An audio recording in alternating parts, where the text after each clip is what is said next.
For those who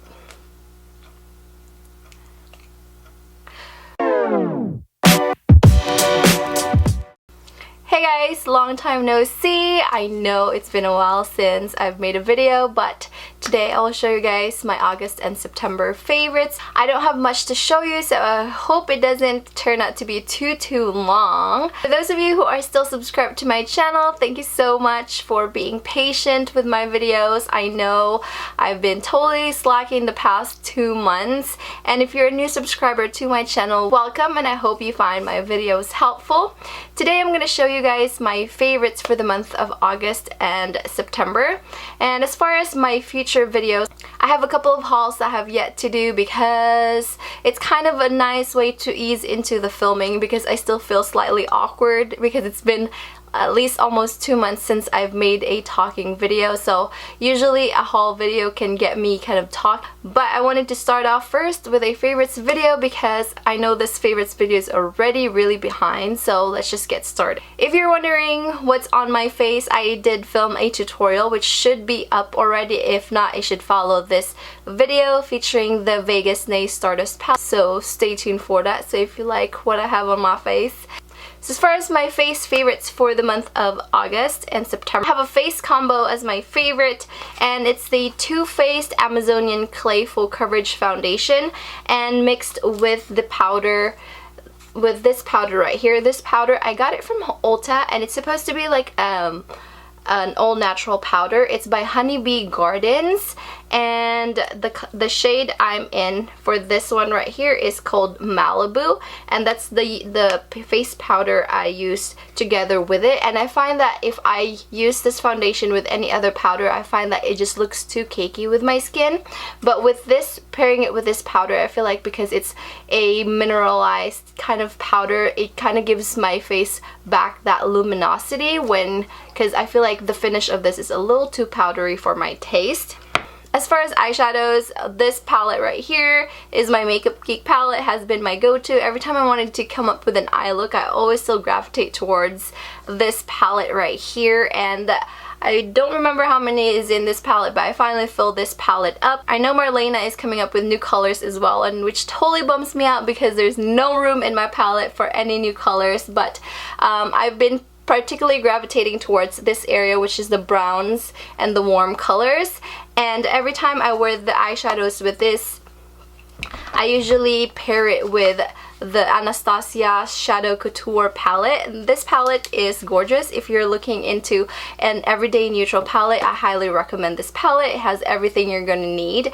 But the one particular shadow that I usually use from this palette is called Pink Champagne. I usually do a very warm eye, and then I use Pink Champagne as a topper on my lid. It's just very shimmery. It doesn't really have much of any color to it, but it's just a really nice way to kind of brighten up the eye and just pop it in the middle of the lid. So that's basically what I use this palette for. And the matte shadows from this palette, Morocco, Fudge, and then Soft Peach, is just are very nice everyday staples for your everyday eye look. So I definitely think this is a must-have palette, and I know their holiday palette is about to come up, and the colors of that palette is really gorgeous, and I believe that palette is called Self-Made. They haven't released it yet, but I'm definitely looking into getting that palette as well.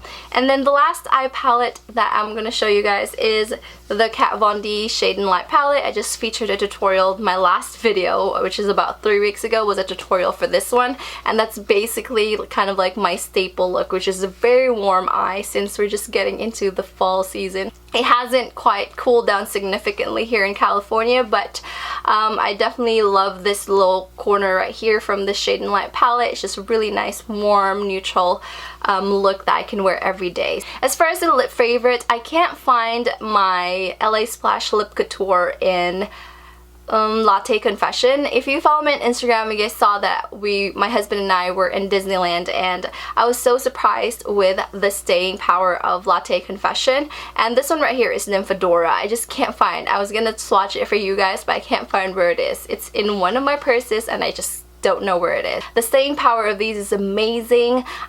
They're very matte, they're transfer proof, and after breakfast, literally the lip color has not budged at all. It has not flaked, and I'm just definitely impressed with the formula of this one.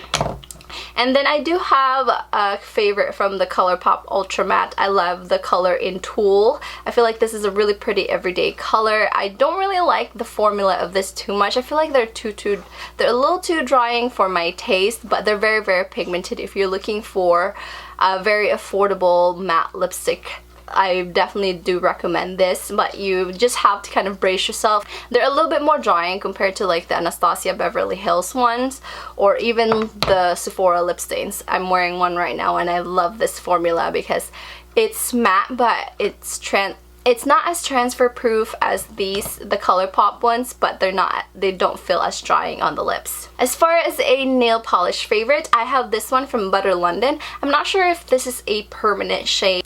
I got this in a holiday set from last year, and this one is called Bric a Brac. And if you were thinking of fall in a nail polish, this is it. This nail polish literally has fall in a bottle. It has gold, reds, orange, and the glitter of this is really, really gorgeous, and it really translates on the nails. It's very opaque, and I'm definitely impressed with this formula. I apologize if this is a limited edition color, but this color is gorgeous if you guys can get your hands on this. So I have two more makeup items. One is a favorite and one is a not so favorite. This one right here is a Tarte Smolderize. I love this. This is so creamy and it's so black. I got this again in a set from the year. I've just started using the holiday sets that I've gotten from last year, which just shows you how bad of a hoarder I am, but I'm guilty. But this is such a gorgeous formula. The Smolderize formula is so creamy. It's non-irritating on the waterline, and the creaminess reminds me of the Marc Jacobs gel liner, since I do have a little mini version of the black one, and I actually prefer this one because I find that the Marc Jacobs one is a little bit irritating on the waterline, but this one is so gentle. I feel like it's so gentle and it's so black and it stays put, so I'm definitely a fan of this one. And as far as my last makeup product for this favorites video that I don't like is the Maybelline Master Precise by Eye Studio. This is a pen liner. This reminds me of the Essence Super Skinny Eyeliner, and I prefer the Essence one. I don't really particularly like this because of the formula. The formula just runs everywhere. It's the kind of formula that doesn't stay put at all. At the end of the day, I just found the product to gather in my tear duct area and around, like giving me that kind of smudge look on the outer corner, which is not my favorite. Definitely still prefer my Kat Von D tattoo liner in Trooper. I just don't like this. I don't like the brush either because I feel like it's not saturated enough, and you kind of have to like wait for it to kind of get dampened again to apply the product. So I'm not a fan of this one at all from the drug. So moving on to my random favorites. This one is like really random, and you guys would probably be thinking, what the heck is that? I like seaweed and I like furikake. If you guys don't know what furikake is, it's basically kind of like a rice seasoning. So it's like you season your rice, and I eat rice on the daily, so it's kind of like a necessity to have this. But this one is the Yasai fumi furikake. It's like the flavor, I think. I'm not really sure. I don't speak Japanese. I don't know anything, but this is the empty one. I've gone through at least 4 of this for the past 2 months because I can't stop eating it. The ingredients seem like they're all natural, so I don't think it's like bad for you, but it makes brown rice a lot more enjoyable, especially paired with an eggs. Definitely love this flavor. I've tried the other furikake flavors and I just don't really like them. Some of them just seem too eggy, and this one is just the perfect combination of seaweed and like sweetness. I don't know, I just really like it. So as far as book favorites, I do have 3 that I've finished at least maybe 8 books for the past 2 months.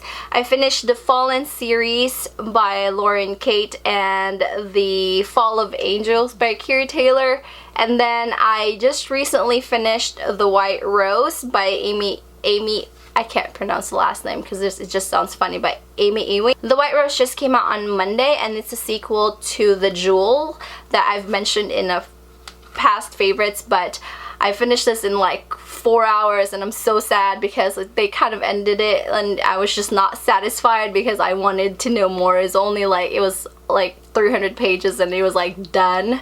So I was definitely excited for what the third book is going. If you guys know my taste in books, I love teeny boppers books that have a love story and kind of like a magical twist to it. So the Jewel, I do recommend the Jewel by Amy Ewing. In the Fallen series, there's 4 books in the series, and my favorite one is the last one, which is such a good ending for this series. I'm like so in love, and I hope they make this into a movie. And then this Fall of Angels series by Keary Taylor, I'm not too crazy about it. I thought it was a little cheesy. It kind of falls in the same category as the Fallen series by Lauren. So that is it for my favorites video. I do plan on filming a couple more videos while I have my face on, so you guys will be seeing the same face in a couple more videos. Thinking of doing a fall favorites tag, and I do have a haul in mind to do with some holiday stuff, which I probably will feature in separate videos because I wanted to do a focus on holiday palettes so you guys can be better informed to which palettes you want to put on your wish list. So that is pretty much it for this favorites video. I hope you guys found this video helpful, and I'll see you on my next one. Bye!